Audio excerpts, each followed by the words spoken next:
Bu doğal ev yapımı dudak balmı ile dudaklarınız hem doğal pembeliğine kavuşacak hem de gerekli olan bakımı sağlayarak daha canlı, daha pürüzsüz dudaklara kavuşmanızı sağlayacak. Bu ürün yapılışını birlikte görelim.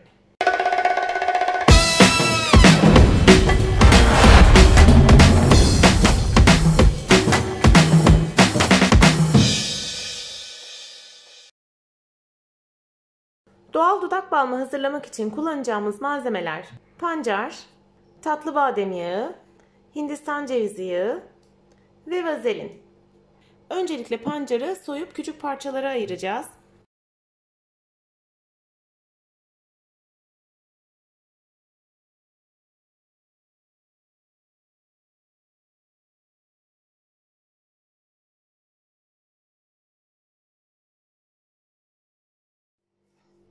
Küçük parçalara ayırdığımız pancarları rondonun içine alıyorum.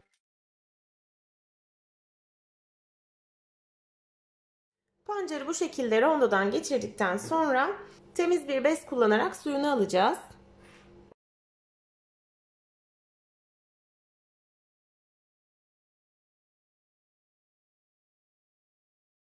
Pancar suyumuz hazır. Şimdi diğer malzemeleri ekleyerek karışıma hazırlamaya başlayabiliriz.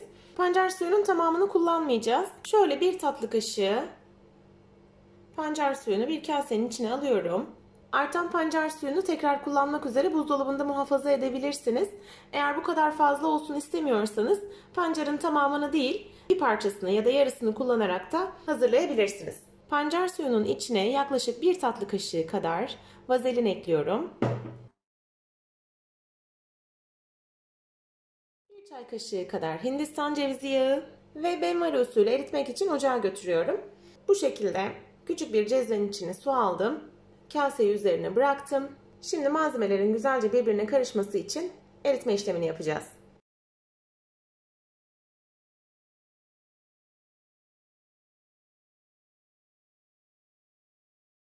Karışımı ocaktan aldık. Şimdi son malzememizi de ekliyoruz. Tatlı badem yağı ekleyeceğiz. Yaklaşık bir çay kaşığı.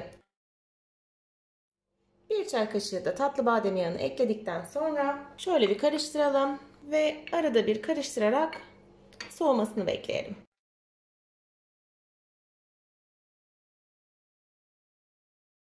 Evet, soğudukça bu şekilde dondu ve güzel bir kıvam aldı.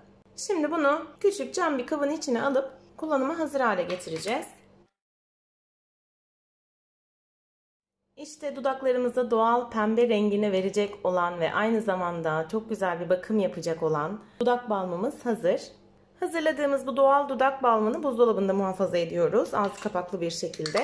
İsterseniz gün içinde, isterseniz akşamları gönül rahatlığıyla kullanabilirsiniz. Fakat eğer dudaklarınızda çatlaklar, kurumalar varsa kremi kullanmadan önce bir de peeling tarifi vereyim size. Onu da uygularsanız çok daha bakımlı, çok daha pembe ve pürüzsüz dudaklara sahip olabilirsiniz. Doğal pembe rengini elde edebilmemiz için peeling yaparken de pancar kullanacağız. Artan pancar suyunuzu bu şekilde değerlendirebilirsiniz. Şöyle bir kabın içine bir tatlı kaşığından daha az pancar suyu ekliyorum. İçine yaklaşık bir çay kaşığı kadar bal ekliyorum.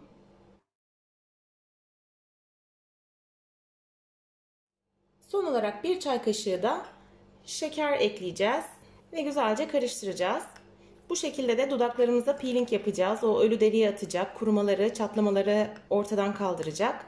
Aynı zamanda doğal pembe görünümünü verecek düzenli kullandığımız takdirde. Bu peelingi yaklaşık 2-3 dakika kadar dudaklarımıza masaj yaparak uyguluyoruz. Daha sonra güzelce yıkayıp temizleyip üstüne dudak balmını sürüyoruz. Peelingi haftada 2 kez uygulayabilirsiniz. Fakat dudak balmını her gün düzenli olarak kullanın kesinlikle. Şimdi uygulamaya geçebiliriz.